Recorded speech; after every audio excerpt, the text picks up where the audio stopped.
Bill wise అనేది ఎందుకు ఉపయోగిస్తాం? ఈ బిల్ వైజ్ అనేది సర్వీస్లైనా ఉపయోగిస్తాం, మ్యూట్లో పెట్టుకోండి మా, సర్వీస్లైనా యూజ్ చేస్తాం, లేదు అంటే ఇన్వెంటరీలైనా యూజ్ చేస్తాం. సార్ ఎందుకు సార్ ఈ బిల్ వైజ్ ఉపయోగపడుతుంది, ఏ పర్పస్ కోసం ఉపయోగపడుతుంది అంటే, మన బిజినెస్ మార్కెట్లో సప్లయర్ దగ్గర నుంచి స్టాక్ ఆర్ గూడ్స్ పర్చేజ్ చేసినప్పుడు కానీ, లేదంటే మనమే ఒక కస్టమర్స్కి సేల్ చేసినప్పుడు కానీ, మనము అప్పుగా పర్చేజ్ చేస్తాం, లేదంటే అప్పుగా సేల్ చేస్తాం. ఒకవేళ మన బిజినెస్ ఒక సప్లయర్ దగ్గర నుంచి అప్పుగా పర్చేజ్ చేసింది అనుకోండి, ఒక 2 లక్షలకో 5 లక్షలకో పర్చేజ్ చేస్తుంది అప్పుగా. మనం పర్చేజ్ చేసేటప్పుడే ఆ సప్లయర్తో మాట్లాడుకుంటాం, సార్ నేను total amount at a time pay చేయలేను, నాకు సో కొంచెం కొంచెం నాకు ఎగ్జామ్షన్స్ ఇవ్వండి అంటే, ఆ 5 lakhs అమౌంట్ని ఒక 5 బిల్ నెంబర్స్ మీద బైఫర్గేట్ చేసి ఇవ్వండి, ఏ బిల్ నెంబర్ అమౌంట్ సరిపడే నా దగ్గర ఉంటుందో అది మీకు పే చేస్తూ వస్తాను, పెండింగ్ బ్యాలెన్సెస్ ఎంత ఉందో నాకు తెలియజేయండి అని మనం పర్చేజ్ చేసేటప్పుడే మనము సప్లయర్తో మనము మాట్లాడుకుంటాం. ఒకవేళ మన కస్టమర్కి సేల్ చేసామనుకోండి, కస్టమర్కి మనం సేల్ చేస్తాం 10 లక్షలకి, కస్టమర్ కూడా మనతో మనకున్న రిలేషన్తో అతను కూడా ముందుగానే చెప్తాడు, సార్ నేను total amount at a time ఇవ్వలేను, నాకు ఆ 10 లక్షల అమౌంట్ ఒక 10 బిల్ నెంబర్స్ మీద బైఫ్రికేట్ చేసి ఇవ్వండి అంటే, ఒక బిల్ నెంబర్ మీద 1,00,000, ఇంకో రెండో బిల్ నెంబర్ మీద 2 లక్షలు, మూడో బిల్ నెంబర్ మీద 4 లక్షలు, నాలుగో బిల్ నెంబర్ మీద 2 లక్షలు, అట్లా ఇవ్వండి, ఏ అమౌంట్ అయితే ఉంటుందో ఆ బిల్ క్లియర్ చేసుకుంటూ రండి, పెండింగ్ బ్యాలెన్స్ నాకు ఎందులో చెప్తానండి అని ముందుగానే మాట్లాడుకోవచ్చండి. సో అలా కూడా జరుగుతుంది. ఇక్కడ మనం ఈ ప్రాబ్లంలో చూస్తే రఫీ ఎంటర్ప్రైజెస్లో ప్రాబ్లం నెంబర్ 9లో మీరు గమనించాలి. సో 5 lakhs పెట్టి బిజినెస్ స్టార్ట్ చేశారు, ప్రియా ట్రేడర్స్ నుంచి 2,60,000కి పర్చేజ్ చేశాం. ఆ 2,60,000ని 5 బిల్ నెంబర్స్ మీదుగా పర్చేజ్ చేసినప్పుడే బైఫ్రికేట్ చేసుకున్నాం. బిల్ నెంబర్ 100 మీద 50,000, బిల్ నెంబర్ 101 మీద 75,000, 102 మీద 80,000, 103 మీద 25,000, 104 మీద 30,000. మనం అమౌంట్ పే చేసేటప్పుడు కూడా ఆ బిల్ నెంబర్స్ 5 బిల్ నెంబర్స్ మీద ఏ అమౌంట్ ఫుల్ మన దగ్గర ఉంటుందో ఆ బిల్ నెంబర్ని క్లియర్ చేస్తూ వస్తాం. ఆ క్లియర్ కాని బిల్స్ పెండింగ్ బ్యాలెన్స్ చూపిస్తాయి, పెండింగ్ బ్యాలెన్స్ ఎంత ఉంది, ఏ బిల్ నెంబర్ క్లియర్ అయి ఉంటుందో ఆ అమౌంట్ షో చేయదు, అడిగి ఆ బిల్ నెంబర్ క్లియర్ అయిపోయి ఉంటుంది, సేల్స్లో అయినా పర్చేజ్లో అయినా. ఓకే, సో అది ఎలా అనేది మనం ఇప్పుడు చూద్దాం కాన్సెప్ట్. దీన్ని బిల్ వైజ్ మెయింటెనెన్స్ అంటాం. రైట్ సైడ్లో కంపెనీ లెవెల్ అండి, క్రియేట్ చేయండి రఫీ ఎంటర్ప్రైజెస్.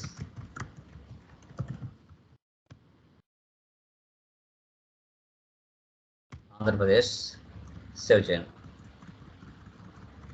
ఇది కూడా సర్వీసే అండి, యాక్సెప్టర్ను save. Maintain accounts first option మాత్రం వేసి పెట్టండి, తర్వాత ఎనేబుల్ బిల్ వైజ్ ఎంట్రీ. ఈ ప్రాబ్లం వేరు కదా, దీనికి బిల్ వైజ్ ఎంట్రీ వేసి పెట్టాలి, రిమైనింగ్ అని నో పెట్టండి, అవసరం లేదు. ఒక్కొక్క ప్రాబ్లానికి ఒక్కొక్క ఫీచర్ మనం F11లో పెట్టాల్సి వస్తుంది. యాక్సెప్టర్లో సేవ్. క్రియేట్లోకి వెళ్తున్నా, లెడ్జెస్ ఏమున్నాయో లెడ్జెస్ క్రియేట్ చేస్తున్నాం. ఏమేమున్నాయి ఇక్కడ మనకి, క్యాపిటల్ ఉంది, క్యాపిటల్ అకౌంట్ చేయండి. నెక్స్ట్ పర్చేజ్ ఉంది, పర్చేజ్ అకౌంట్. నెక్స్ట్ ఎవరున్నారు, ప్రియా ట్రేడర్స్,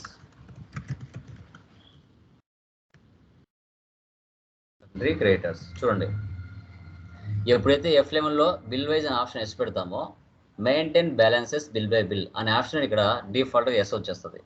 అదే టాలీ ERP9లో అయితే నో ఉండేది, మనమే ఎస్ పెట్టుకునే వాళ్ళం, కానీ ఎస్ టైప్ ప్రైమ్లో మనకు డిఫాల్ట్గా ఇచ్చేసాడు. ఓన్లీ సప్లయర్స్కి బయర్స్కి మాత్రమే ఇది ఉంటుంది ఆప్షన్.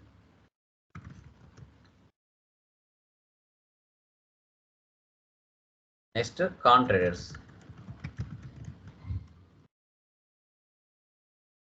అంటే డెప్టర్స్. చూడండి, దీనికి కూడా బిల్ బై బిల్ అనే ఆప్షన్ ఎస్లో ఉంది. Save, escape. ఇప్పుడు ఓచర్స్కి రండి. ఫస్ట్ రిసిప్ట్ క్యాపిటల్ ఎంత పెట్టారు ఇక్కడ, 5 lakhs.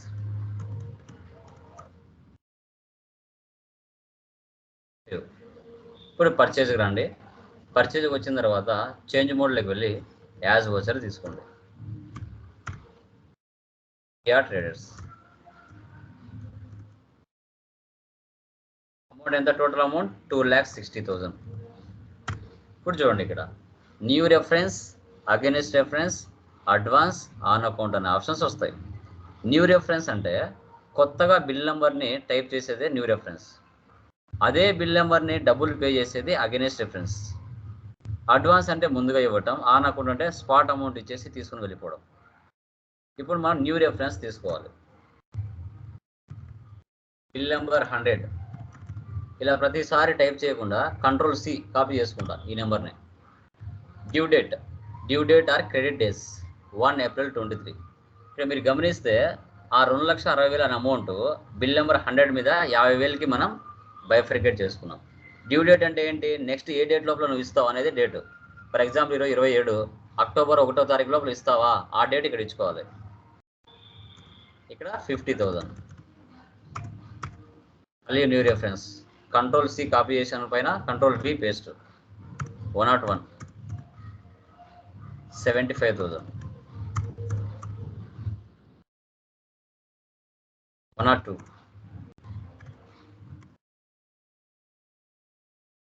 80,000.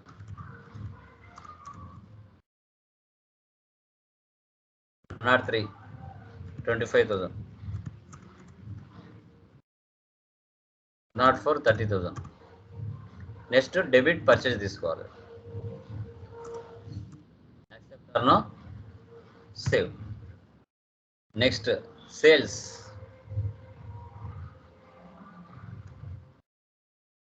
చేంజ్ మోడ్ యాజ్ వచ్చారు. కాన్ ట్రేడర్స్కి సేల్ చేస్తున్నాం. టోటల్ అమౌంట్ ఎంత? 2,55,000. ఎంటర్. ఇది కూడా న్యూ రెఫరెన్సే. Ctrl V paste. ఇది ఎంత బిల్ నెంబర్? మనము 2,55,000కి సేల్ చేసాం కాన్కి. దానికి 4 బిల్ నెంబర్స్ బైఫ్రికేట్ చేసుకున్నాం.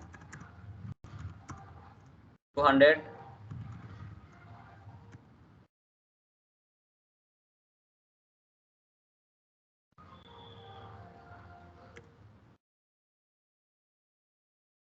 201.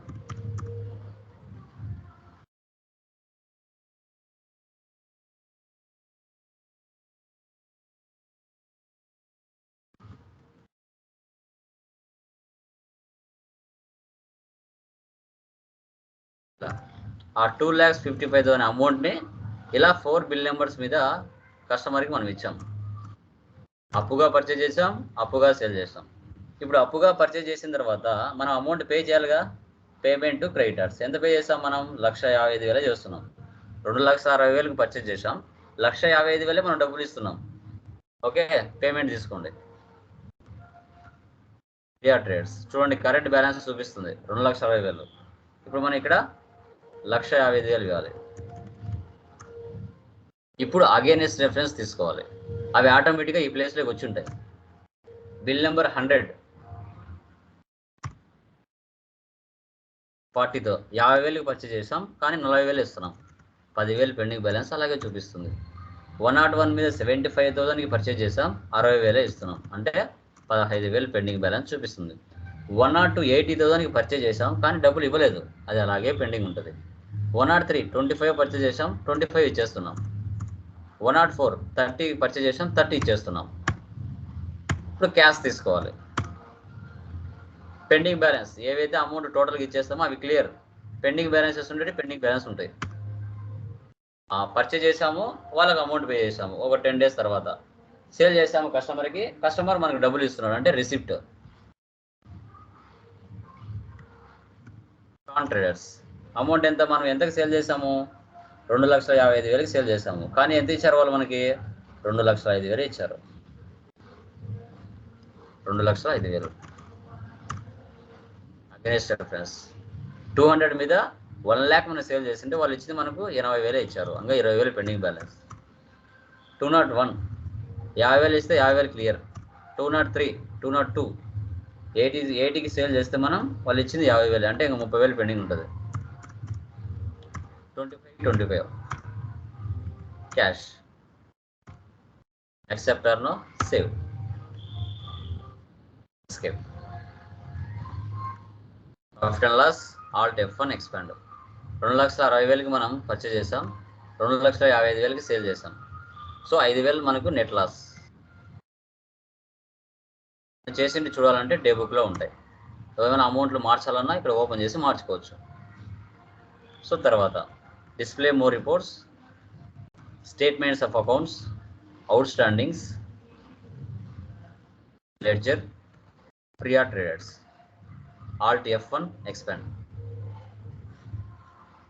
చూడండి, ఓన్లీ పెండింగ్ బ్యాలెన్సెస్ ఏవైతే ఉన్నాయో అవి మాత్రమే షో చేస్తాయి. అమౌంట్ ఏవైతే క్లియర్ అయి ఉంటాయో అవి చూపించదు. బిల్ నెంబర్ 100 మీద 50,000కి పర్చేజ్ చేసాం, 40,000 ఇచ్చినాం. అలాగే 10,000 పెండింగ్ బ్యాలెన్స్ ఉంది.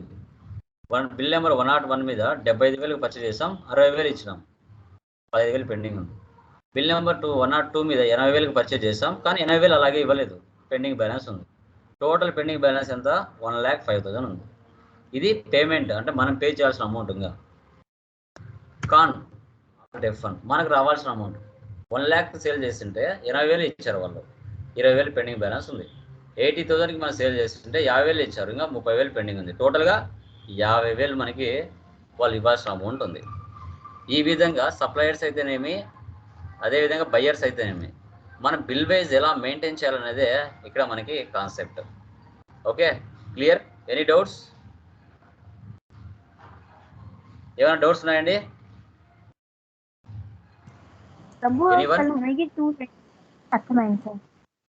హలో, చెప్పండి. హలో, అర్థమైంది సార్. ఓకే అండి. Remaining persons guys, any doubts please confirm. Yeah, next ప్రాబ్లంలో చూడండి, అక్కడ సేమ్ ఇదే ప్రాబ్లం. ఇక్కడ ఏంటంటే నేను అమౌంట్ యాడ్ చేసి ఇచ్చాను. నెక్స్ట్ ప్రాబ్లం నేను అమౌంట్ యాడ్ చేయలేదు, మీరే యాడ్ చేసుకోవాలి. ఓకే, సో ఇక్కడ room advance current asset, furniture fixed asset, electrical goods fixed assets, rent indirect expense అన్నీ డెబిట్ చేసి పేమెంట్లో క్రెడిట్ క్యాష్ చేయండి. పేమెంట్లోనే వేయండి. ఫస్ట్ క్యాపిటల్ ఉంది కదా, అది రిసిప్ట్లో వేసుకోండి. Purchase goods from Shailaja trades. So bill number PT15 మీద 1,50,000, బిల్ నెంబర్ NB23 మీద 2 lakhs, రెండు కలిపి అమౌంట్ మీరు వేసుకోవాలి. ఓకే, సో జస్ట్ చూపిస్తాను చూడండి. వోచర్స్ పర్చేజ్లోకి వెళ్తున్నా, చేంజ్ మోడ్. మీరు అక్కడ ఉండే పేరు తీసుకోండి, నేను ఇక్కడ ఉండే తీసుకుంటున్నా. కళ్యాణ్ తీసుకుంటాను కదా, ప్రియా కదా, ప్రియా తీసుకుంటున్నాను. ఈ ప్రాబ్లం ఉండే తీసుకుంటున్నా. ఎంత ఉంది ఇక్కడ అమౌంట్? బిల్ నెంబర్ PT15 1,50,000, అదొక 2, అంటే 3,50,000. న్యూ రెఫరెన్స్ ఇక్కడ వచ్చేసి బిల్ నెంబర్ PT15 సార్, ఇక్కడ 1,50,000 ఇస్తారు. బిల్ నెంబర్ PT23 మీరే యాడ్ చేసుకోవాలి. యాడ్ చేసుకొని పర్చేజ్ చేయాలి, సేల్స్ చేయాలి. లాస్ట్లో ఏమన్నాడు? JT6 బిల్ పెండింగ్ బ్యాలెన్స్ చూసుకోవాలి. ఓకే, ఏమైనా డౌట్స్ ఉన్నాయా ఎనీవన్? ఈ రోజుతో మనకి సర్వీస్ ప్రాబ్లమ్స్ కంప్లీట్ అయిపోయి, ఫ్రమ్ టుమారో నుంచి ఇన్వెంటరీలోకి ఎంటర్ అవుతాం. చెప్పండి. ఇన్ని వేరియేషన్స్ సంబంధించి ప్రాబ్లమ్స్ చెప్పుకున్నాం కదా సార్. అయితే మనకి మార్కెట్లో ఎక్కువ యూజ్ఫుల్ అయ్యే ప్రాబ్లమ్స్ కానీ, మనకి ఎక్కువ యూజ్ఫుల్ అయ్యే టాపిక్ కానీ ఇందులో ఏముంది సార్ ఎక్కువ కాన్సన్ట్రేషన్ చేయడానికి? స్టార్టింగ్లో ఉన్నా అంటే మనము 100 నెంబర్ని రీచ్ అవ్వాలంటే ఫస్ట్ మనం ఏం చేయాలి? 1వ నెంబర్ నుంచి వెళ్ళాల్సింది. Okay okay sir. సో ఇప్పుడు మనం 5వ నెంబర్ కాడ ఉన్నాం. ఇంకా 90% అంటే 95 నెంబర్స్ ఇంకా నేర్చుకోవాలా. Just starting. Okay okay sir. Starting ఇవన్నీ చిన్న చిన్న ప్రాబ్లమ్స్ లాగానే కనపడతాయి. కొంచెం కొంచెం పోయే కొద్దీ సముద్రం వస్తుంది. Okay sir. వచ్చినప్పుడు ఈ డౌట్స్ మళ్ళీ అడుగు అప్పుడు. Okay sir. సో అది మనం వర్క్ చేసే ప్లేస్లో ఎలాంటి టైప్ ఆఫ్ బిజినెస్ అయినా ఉండొచ్చు. ఇప్పుడు నువ్వు చేసే పని చోట ట్రేడింగ్ కంపెనీ ఉండొచ్చు, ఇంకొక పర్సన్ పనిచేసే దగ్గర సర్వీస్ ఉండొచ్చు, ఇంకో పర్సన్ పనిచేసే దగ్గర మ్యానుఫ్యాక్చరింగ్ ఉండొచ్చు. బట్ అవి మాత్రమే నేర్చుకుంటాను సార్ అంటే ఇంకొక చోట వెళ్ళినప్పుడు పర్చేజ్ ఆర్డర్, సేల్స్ ఆర్డర్ ఉన్నాయనుకో, పరిస్థితి ఏంది?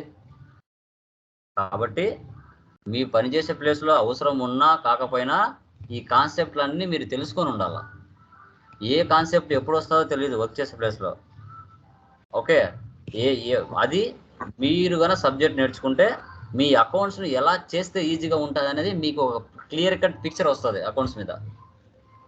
లేదు సార్, నేను నాది సర్వీస్ కంపెనీ, సర్వీస్ మాత్రమే నేర్చుకుంటా, ట్రైనింగ్ నాకు అనవసరం లేదు, మ్యానుఫ్యాక్చరింగ్ అనవసరం నాకు అనుకున్నావు అనుకో, ఈడ కాకుండా వేరే జాబ్లోకి వెళ్ళావు అనుకో, వేరే చోట ఆడ మ్యానుఫ్యాక్చరింగ్ ఉంటే, లేదు సార్ నేను ఓన్లీ సర్వీసెస్ చేస్తానంటే జాబ్ ఇవ్వడు.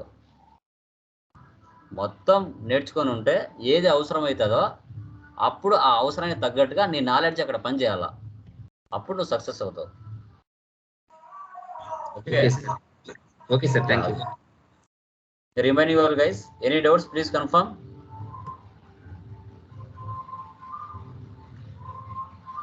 పూర్తి అకౌంట్స్ బాగా తెలిస్తే, కాన్సెప్ట్లు అన్నీ బాగా అర్థమయ్యాయంటే మీరు రియల్ టైంలో ఎలా చేస్తే మీ అకౌంట్స్ మీకు అర్థమయ్యే విధంగా ఉంటాయనేది మీకు ఒక క్లియర్ కట్ పిక్చర్ వస్తుంది మైండ్లో. ఇలా చేస్తే బిల్ వైజ్ మెయింటైన్ చేస్తే నాకు బాగా అర్థమవుతుంది. మా ఓనర్ వచ్చి అడిగినా కూడా నేను క్లియర్గా అదో పలానా పర్సన్ నా దగ్గర ఇంత పర్చేజ్ చేశాడు, ఇంత బ్యాలెన్స్ పెండింగ్ ఉంది, అది పెండింగ్ ఉంది అనేది నేను చూపించాలంటే ఏం మెయింటైన్ చేయాలా, బిల్ వైజ్ మెయింటెనెన్స్ చేయాలా. అది చేస్తేనే ఏ కస్టమర్ నాకు ఎంత బ్యాలెన్స్ ఉందో తెలుస్తుంది. అది ఇవ్వకుండా నేను నార్మల్గా ఎంటర్ చేశాను అనుకో, ఏ పర్సన్ నాకు ఎంత బ్యాలెన్స్ ఉందని ఎలా తెలుస్తుంది? బిల్ వైజ్ మెయింటైన్ చేయకుంటే. బిల్ వైజ్ మెయింటైన్ చేస్తేనే నీకు తెలుస్తుంది. అప్పుడు నీకు మైండ్లో ఈ క్లాస్ గుర్తు రావాలా. రాలేదు అంటే నువ్వు కాన్సన్ట్రేషన్తో వినలేదు అని అర్థం. మీ ఓనర్ అడుగుతాడు, క్యాపిటల్ పెట్టాను నా బిజినెస్లో 10 లక్షలు, నా బిజినెస్ నాకు ఎంత పర్సెంటేజ్, నేను 5%తో నేను నా బిజినెస్కి అప్పుగా ఇచ్చి ఇంట్రెస్ట్ 10 లక్షలు నా బిజినెస్లో పెట్టాను. ఇప్పుడు 5-6 సంవత్సరాలు అయింది, నా బిజినెస్ నాకు ఎంత ఇంట్రెస్ట్ పే చేయాలా నేను పెట్టిన అమౌంట్గా అంటుంది. అప్పుడు నీ మైండ్లోకి ఏం తట్టాలా? ఇంట్రెస్ట్ క్యాలిక్యులేషన్ మెయింటైన్ చేయాలా అని తట్టాలా. అలా తట్టినప్పుడే నీకు సబ్జెక్ట్ వచ్చిందని లెక్కన. ఇవన్నీ చేయంగా అర్థమవుతాయి కాన్సెప్ట్స్. ఓకేనా? Clear? Okay sir, clear. Yeah, ఈ రోజుతో మనకి లైక్ సర్వీస్ ప్రాబ్లమ్స్ కంప్లీట్ అయిపోయాయి. టుమారో నుంచి ఇన్వెంటరీలోకి ఎంటర్ అవుతాం. తర్వాత మధ్య మధ్యలో టెక్నికల్ పాయింట్స్ కూడా చెప్పుకుంటూ వస్తాను. సో వీడియోని 1-2 సార్లు చూడండి. దయచేసి ఒకసారి చూస్తేనే రాదు ఏ సబ్జెక్ట్ అయినా. వీడియోని కాన్సన్ట్రేషన్తో 1-2-3 సార్లు వినండి. మెయిన్ కీ పాయింట్స్ అన్నీ కూడా రాసుకోండి. రేపు ఇంటర్వ్యూ కూడా ఉపయోగపడతాయి. ఓకే, సో అది ఓకేనా? ఇంకేమైనా డౌట్స్ ఉన్నాయండి? Anyone please confirm.